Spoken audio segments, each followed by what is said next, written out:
conscious as to how much I just look like a bit of a predator. Don't love how well this mustache is fitting to my face right now.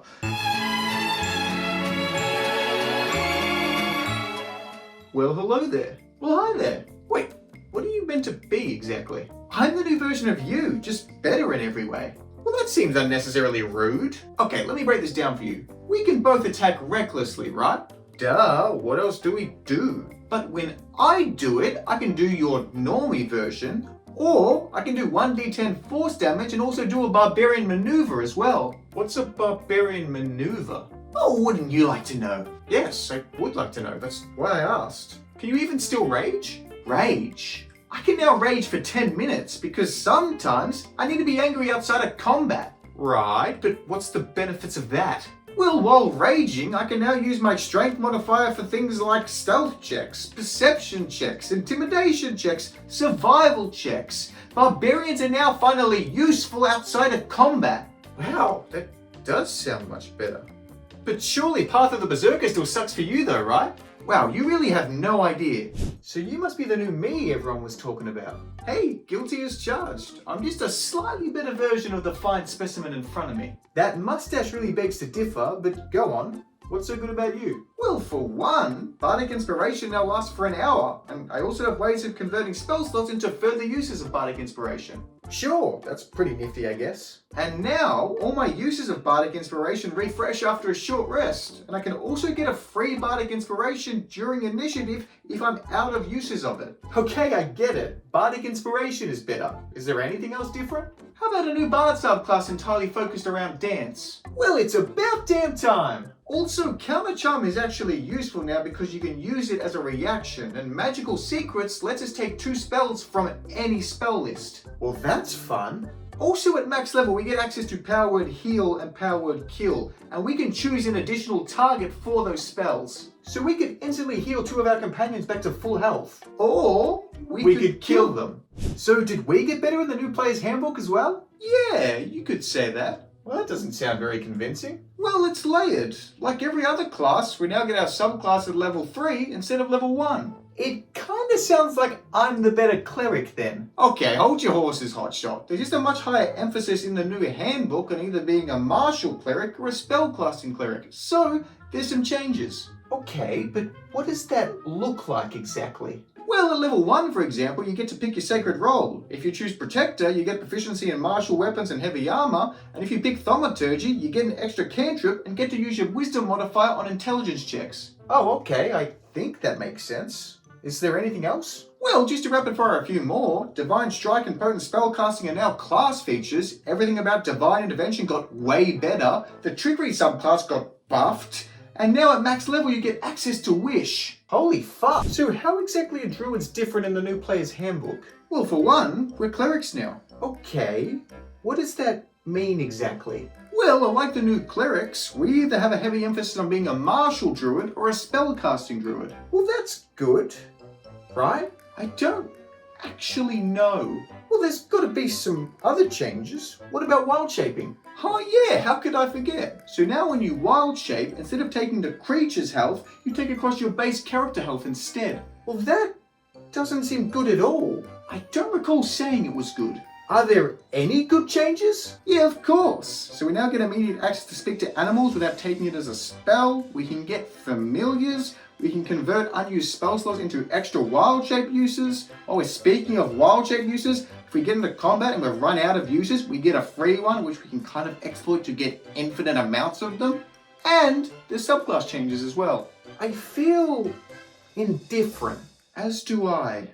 Please tell me that fighters got buffed in the new player's handbook. Well, no, not really. Oh man, so we're still the most vanilla class in D&D? Yeah, but weapons are so much cooler now. Wait, really? Every weapon has a unique ability when you hit with it now, like slows or dealing damage even when you miss. That's so cool! Not to mention, we now start with 3 weapon masteries and get even more when we level up. And when you use a weapon that you're a master in, you can do alternative actions instead of just basically hitting with it. Wow, Surely there can't be more. Well, Second Wind also got additional changes as it's now a class feature, and although you can use it for its basic ability of recovering hit points, you can also use it to reroll ability checks or move up to half your total speed.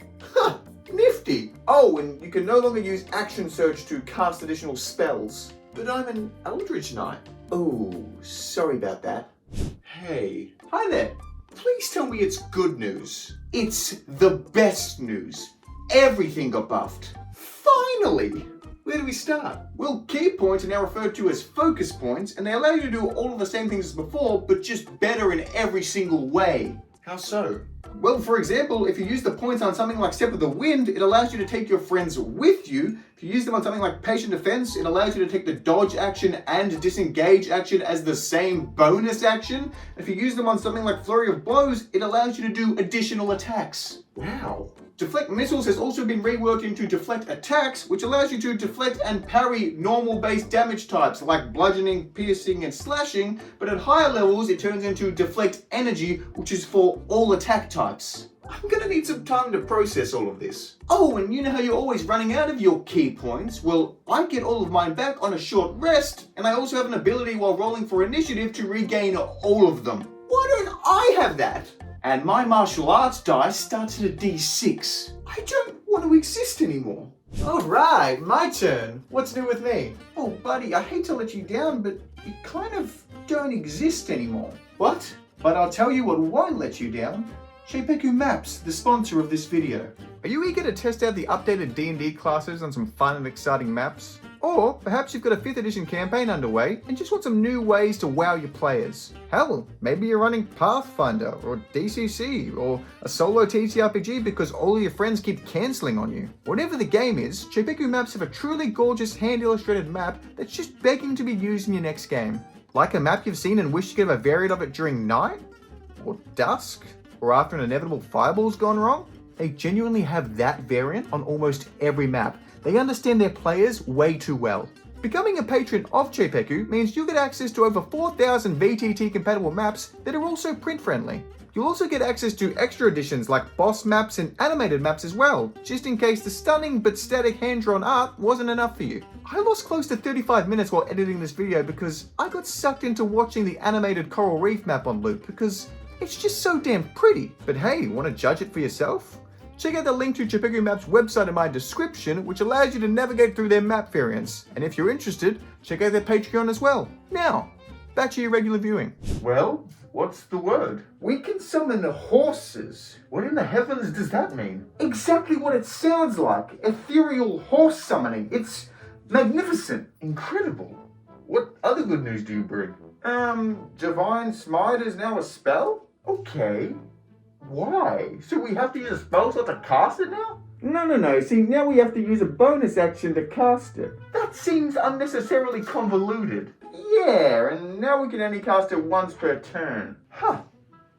Why? Also, while we're on the not-so-fun side of things, you can't stack auras anymore. You mean no more Paladin parties? Well, you can, it's just not that good. Then what's the point? But we do get all the perks of weapon masteries now. Who gives a fuck? Please tell me they fixed us. Well, if by fixed you mean our entire class is now focused around Hunter's Mark, then I have some good news for you. Oh god, why? Well, I can't say I'm exactly thrilled by this either, but let's just get through this. I don't wanna. Oh, come on, Bart. At least we get to do some more damage. We get to do more damage? Yeah, Bart, of course we do. And now, everything good that was in Tasha's is now in the base player's handbook.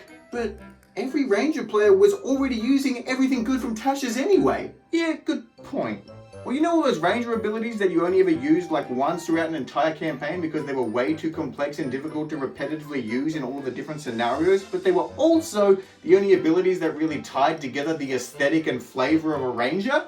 Yeah. Well, they're gone now. What role are we filling in this game anymore? Sneak attack! That's really not necessary. Right. So, what's new with us in the new player's handbook? Well, there is a little thing called Cunning Strike that'll change your life. Color me intrigued. So imagine a world where you've just used sneak attack. A very easy world to imagine. Now, imagine a world where you have the option of removing one of those D6 damage dice to perform an additional rogue maneuver of sorts. Maneuvers, you say? Not really, but it's the best way of describing them. Doing things like tripping the enemy so that they're prone, applying the poison condition, or disengaging from combat without having to use any of your movement or bonus action. It sounds incredible. It is. There's also some smaller tweaks like getting proficiency in charisma and wisdom saves at higher levels, and now Soul Knife Rogue is a base subclass in the player's handbook. So both the edgelords and the weebs will be happy. Amazing! Alright, let's cut straight to the chase. Are we better than wizards? Ever heard of a little thing called meta magic? Yes, I am also a sorcerer. Right, of course. But now all of these meta magic options have been improved beyond belief. Careful spell and extended spell have been improved and are way easier to understand. Heightened spell and seeking spell cost way less to cast, and subtle spell is just a much better thing to use now, and it's been buffed. Well, they all seem like really welcome changes. Also, there's a new feature called Innate Sorcery, which essentially allows you to shift into a much more powerful magical version of yourself for 60 seconds, where your spell DC goes up by 1, and all of your spell attacks have advantage. Well, that sounds amazing! Not to mention, Draconic Sorcerers are even more dragon-themed with access to much more powerful and bigger spells, and we can finally have a slightly better way of recovering sorcery points. Well, okay, this all sounds way too good to be true. What aren't you telling me? Twin Spell got nerfed, so we can't cast dual fireballs anymore. Why do people hate fun? Surely they finally gave us more spell slots, right? Oh, buddy, I've got some bad news for you. So we still only have 2 spell slots until level 11. Yes, but now we have the ability of recovering half of our used spell slots once per long rest. But that means we'd only get 1 spell slot back. Oh yeah, that's not good at all. They even got rid of a lot of the Eldritch evocations that gave you additional uses of a spell. See? Spell slots have always been our biggest problem, and they haven't been addressed at all. I'd actually argue that the biggest problem with our class is its entire dependency on Eldritch Blast, which has kind of been addressed, but I do see your point. Fine, let's hear about that then. Well, in the past, a lot of the Eldritch evocations were specifically for Eldritch Blast, which kind of meant that majority of Warlocks ended up being a carbon copy of one another. But now, all of those evocations are for any damaging cantrip instead. Well, at least that's something, I guess. And although the full list of these evocations has reduced, we get access to use a lot more of them throughout the entirety of playing as a Warlock. So that, partnered with the subclass buffs, means there's more customization than ever when playing as a Warlock. But no additional spell slots. Sorry, bud. No additional spell slots. I think you'd really struggle to find any flaws in my already perfect build, so go on. How did they improve upon me? Well, that's kind of the thing. They didn't. Oh. The only real changes we got is the ability to change our prepared spells on the fly.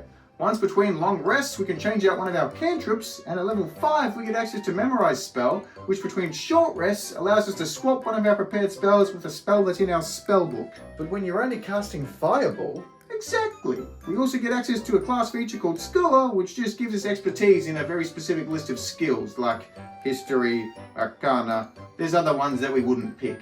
Yeah, okay, that's something, I guess. Also, as a slight nerf, I guess, Spell Mastery can only be used on spells that take an action to cast now.